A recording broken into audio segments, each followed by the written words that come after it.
गुरु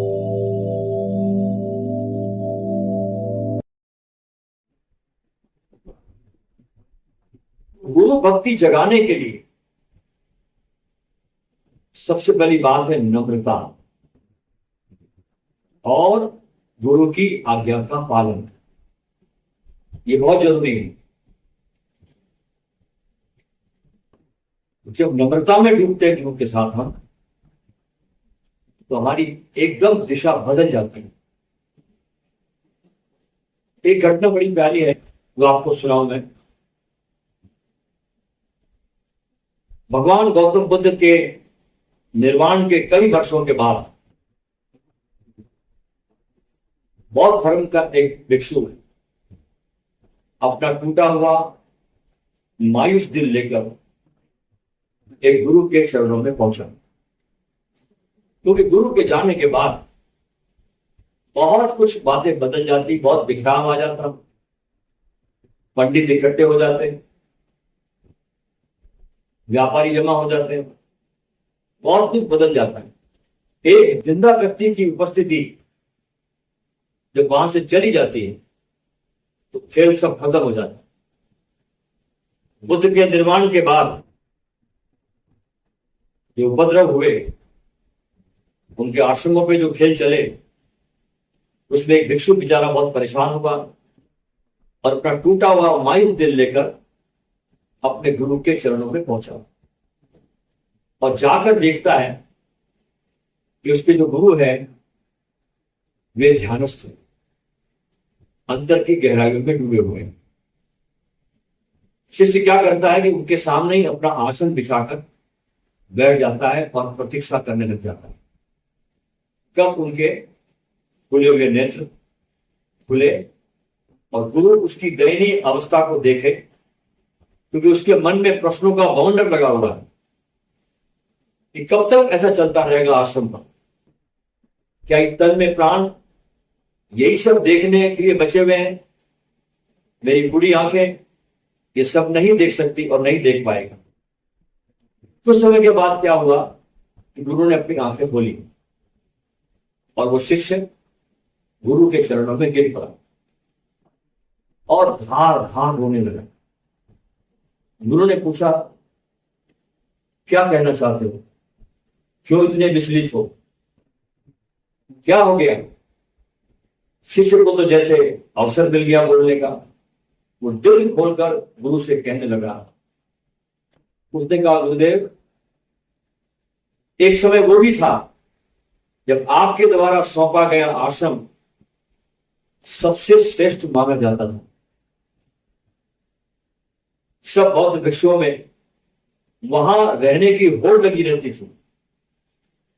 सद्भावना, नम्रता, अवभाव एवं ध्यान और प्रेम से वो बगिया महकती रहती थी।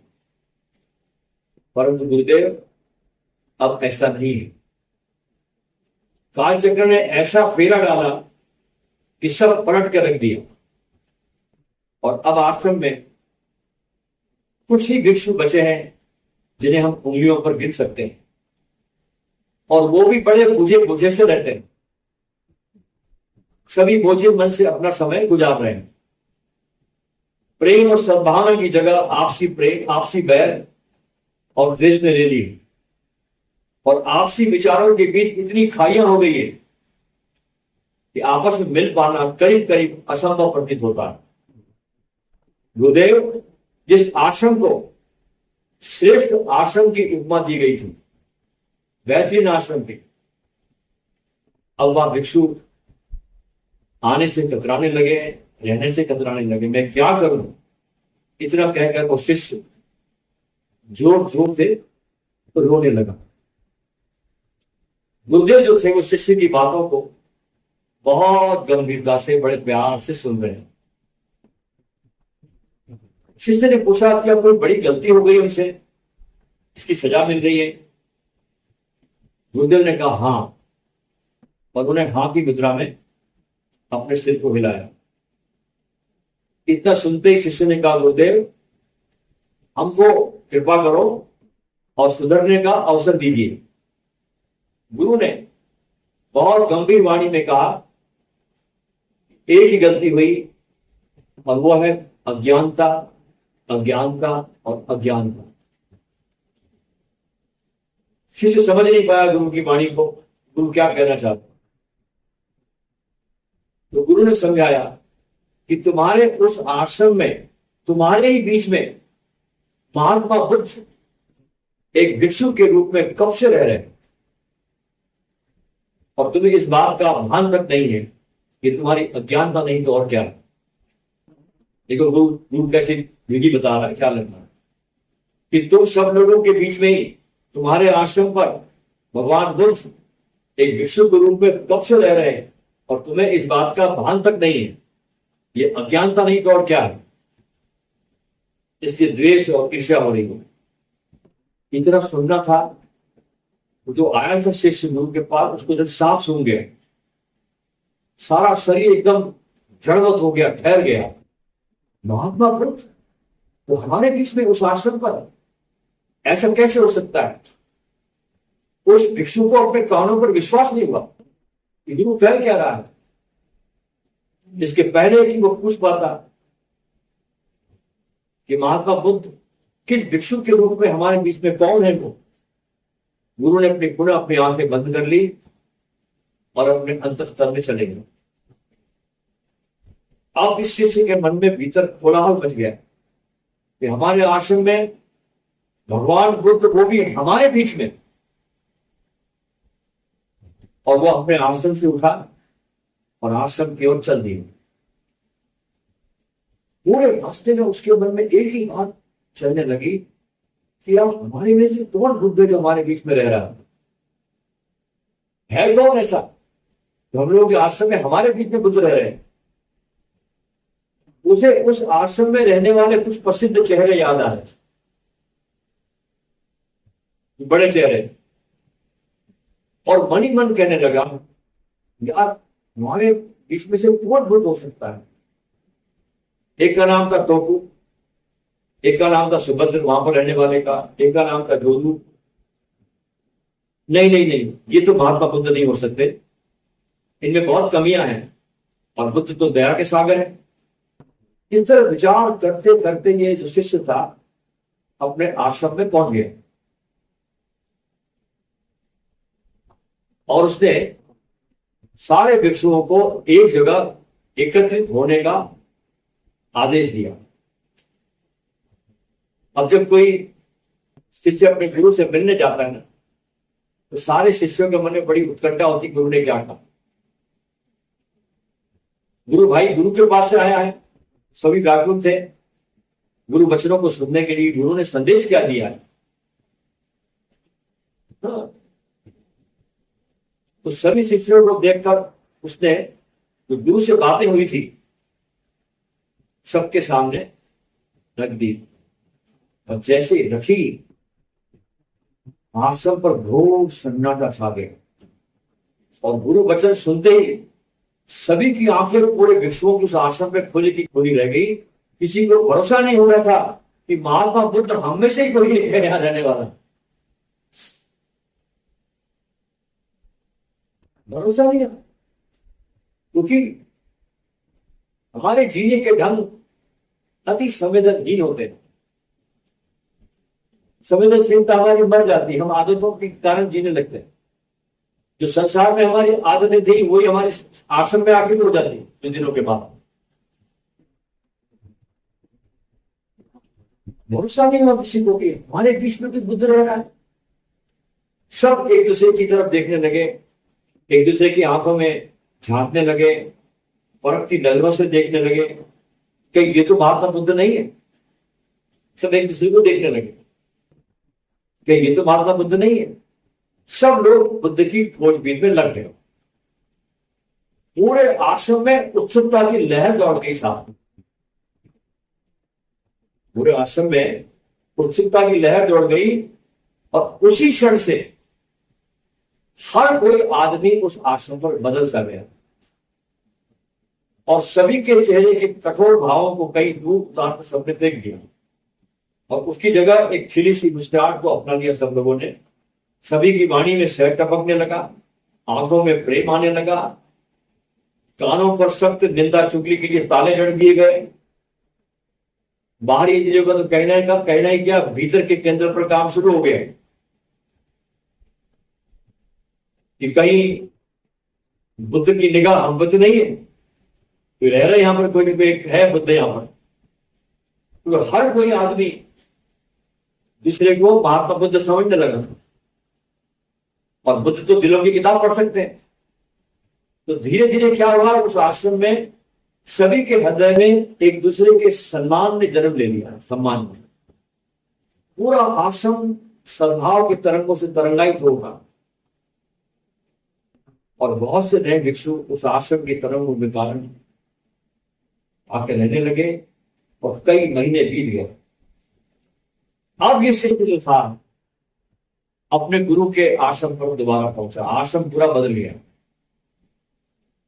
अपने गुरु के पास पहुंचा, गुरु ध्यान में थे और शिष्य जाकर बैठ गया, नेत्र खुलने की प्रतीक्षा में।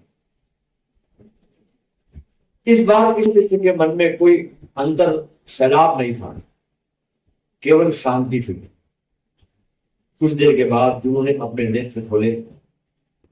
शिष्य आनंद से रोमांचित होते हुए बोला कि गुरुदेव, आश्रम में पुराने स्वर्ण दिन वापस आ गए। अब कोई दुर्भावना नहीं, सभी आपस में बड़े प्रेम से रहते हैं, सब ठीक हो गया है गुरुदेव। लेकिन हम अभी तक नहीं जान पाए कि हम में से महात्मा बुद्ध है कौन।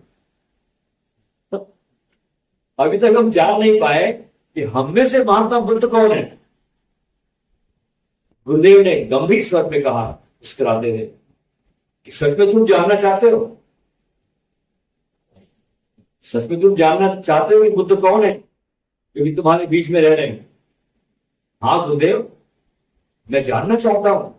सब पूरा आश्रम उत्सुक है। तो गुरुदेव ने मुस्कुराते हुए बहुत प्रेम भरे स्वर में कहा, ये बताओ कि तुम में से कौन बुद्ध नहीं है?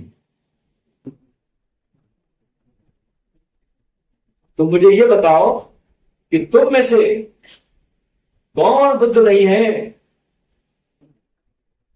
सबको उसने अपने ही सांचे में ढालकर भेजा। वो तुम्हारे सबके हृदय में है, लेकिन तुम अपनी संकुचित मानसिकता के कारण उसको जान नहीं पाते कि सब में उसी का नूर समा होगा।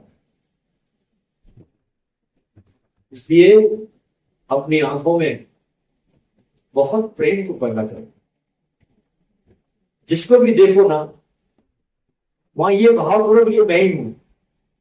तब तो मसीह श्वेत के पुत्रों की वही है जो मैं हूं। दूसरा कोई है ही नहीं आपके सिवा। एक कीड़े को भी जब देखो आप, तो कीड़े भी आपका ही दूर है, वो आपसे जरा भी कम नहीं। एक चिड़िया को उड़ते हुए देखो, चहचहाते हुए देखो, तो वहां भी देखो कि वहां तुम ही चहचहा रहे हो, तुमसे अलग नहीं है वो। खिलते फूलों को देखो, वहां अपने को पाओ कि मैं ही खिल रहा हूं। यह है विराट होने की एक सहज तरकीब। इस प्रकार आपका प्रेम फैलेगा, और आपका प्रेम जो है ना फैलना चाहता है। आप उसको कैद करते हो, उस प्रेम को आप उसको दबाते हो, उसको प्रकट नहीं होने देते। और जब यह आपका प्रेम प्रकट नहीं हो पाता, फैल नहीं पाता, तो यही प्रेम उल्टा होकर के घृणा बन जाता है। आपके जीवन में जो घृणा है किसलिए है? क्योंकि आप अपने प्रेम को प्रकट नहीं कर पा रहे, इसलिए घृणा से भर गया आदमी। इसलिए जहां भी देख लेना, उसी परमात्मा के नूर को देखे आप। जिधर भी देखो आप, उससे कम मत देखना। उससे कम देखना जुर्म है, क्योंकि सब तरफ वही है। रेत के कण में भी, उगते हुए सूरज में भी, समंदर की लहरों में, चांदनी रातों में, बहती हवाओं में, किसी पक्षी की गुनगुनाहट में, छोटे बच्चे की आंख में, सब में उसी का नूर समाया हुआ। आपसे भिन्न कुछ भी नहीं। अपने को इतना छोटा मत समझना, आप सब में फैले हुए हैं, सब आपका ही रूप है। ये आपका ही मूड है जो फैला हुआ है, इसमें कुछ भी अलग नहीं है। ये अलग होना ही दुख देता है। दुख का कारण क्या आपके जीवन में है? क्योंकि आपने अपने को सबसे अलग समझ रखा है, छोटा समझ रखा है। वो छोटे के अंदर दुख है। और जिस दिन आप अपने को इस विराट के साथ आप जोड़ लेते हो ना, एक हो जाते हो ना, तो सारे दुख तुम्हारे छुमंतर हो जाते, तुमको पता भी चलता है। तो अपने प्रेम को फैलाइए। जीवन बहुत कम है दोस्तों। इस पूरे विराट ब्रह्मांड की स्थिति में हमारे पास 60-70 साल कोई कीमत नहीं रखते। अरबों खरबों साल की धरती है, कितने लोग आए और कितने लोग चले गए, सभी के काम अधूरे पड़े रह गए, लेकिन बाद में सब काम करने वाले उस काम को आगे ले जाता। जीवन में एकमात्र कोई काम करने योग्य है तो वो है अपने प्रेम को पाना और इस प्रेम को सारे अस्तित्व में लुटा देना। जैसे फूल अपनी गंध को लुटा देता है और मस्त हो जाता है, तो जब आप अपने को लुटाते हो, अपने को मस्त करते हो, अपने प्रेम को खूब बिना किसी कंडीशन के, बिना किसी चाहत के, आपका काम है बस दे देना उसको। वो क्या प्रतिक्रिया करता है वो उसकी वो जाने,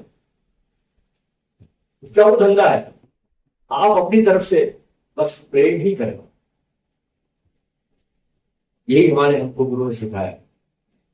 हमारे गुरु जी का बस एक ही मार्ग कि प्रेम को बांटो, प्रेम को उलीचो। और ये प्रेम की संपत्ति ऐसी है कि जितना आप उलीचोगे ना उतनी ज्यादा बढ़ेगी, शोर और आएंगे आपके पास। ये संपत्ति ऐसी नहीं है बाहर जैसी कि खर्च कर दिया तो खाली हो जाएगा, नहीं। जितना उलीचोगे आप उतने झरने और फूटेंगे आपके अंदर। हाँ, तो प्रेम के आप बिल्कुल आकाश हो जाओगे।